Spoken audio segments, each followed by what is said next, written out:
We have just learned that the death toll has rose to at least 67. And tonight, the survivors starting to regain access to areas that were evacuated, but many are returning to nothing, some not sure what they're going to go home to, including Lori Pozensky and Carl Cudworth, who join me now live. They escaped the fires in Lahaina earlier this week. Lori, describe to us what exactly you saw and what you guys had to live through.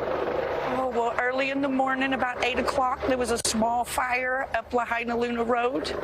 We went down looking for food. When we come back, the fire was still smoldering, but there was nobody there to put it out anymore. And within, a matter of hours, it was like right there. We had to hurry up. We got an alert on our cell phones before the cell phones went out, and it said it was 0.6 miles away. So we hurried up and went out. At one point, we had flames on both sides of us. When we were on the bypass, we could hear all the transformers blowing. We could hear the propane tanks blowing, and we could hear the structures falling.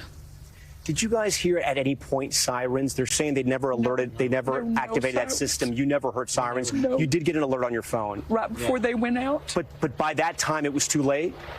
Almost too late, yeah. We went down to the bypass and we were told to go north, and we couldn't go north. We went as far as we could. We were in line for almost 20 minutes. And could you feel the fire? Could you feel the heat? We could feel the heat, yeah. And the smoke was horrible. The smoke was just horrible, and so we could see the fire going. Just spreading and going, and then we figured out it was too late.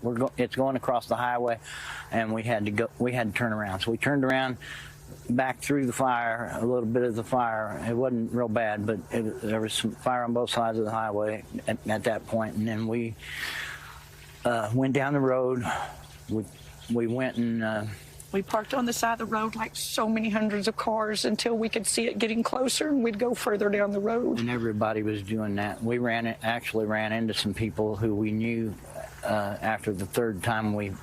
Did you have to abandon your car, or could you drive out? We could drive out. We drove out. Have you seen the images of Lahaina? Yeah, a little bit. Yeah. Only what we can see through. From aerial Could view. you tell if where you lived is still standing, or is it gone? We couldn't tell, but the principal still. of the school, the kids that we live, the school's right behind our house, said that some of the community did survive. Okay, so there's some hope. I think we might have a better accurate number on your number of dead too. Somebody said that it was over 100. Over 100. Over 100. They're saying more than 60 right now, 67. But I know people who lived there, who saw what was happening, think it's a lot higher. What do you need right now? I see that you have a sticker. Are you staying? Are you helping out, or are you volunteering? They had to take my dad to the hospital yesterday.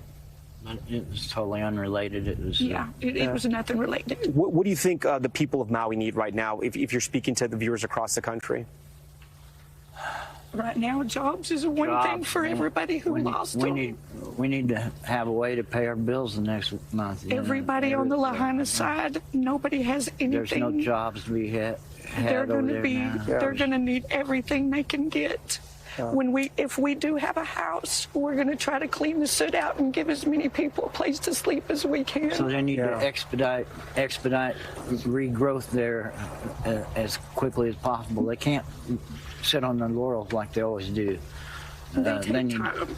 Do you think officials need to be blamed for some of the warnings? Yeah, the warnings. But I was up there, and I have to tell you, I mean, there wasn't a lot of space where that fire started to come down, and then when it hits your neighborhoods, I mean, there's not a lot of time once that fire took off. No, the winds were so bad. I mean, it was like rocking our car. This has happened actually every 4 years. Every 4 years. It seems like somebody's setting fires every time there's a hurricane. I don't know who it is.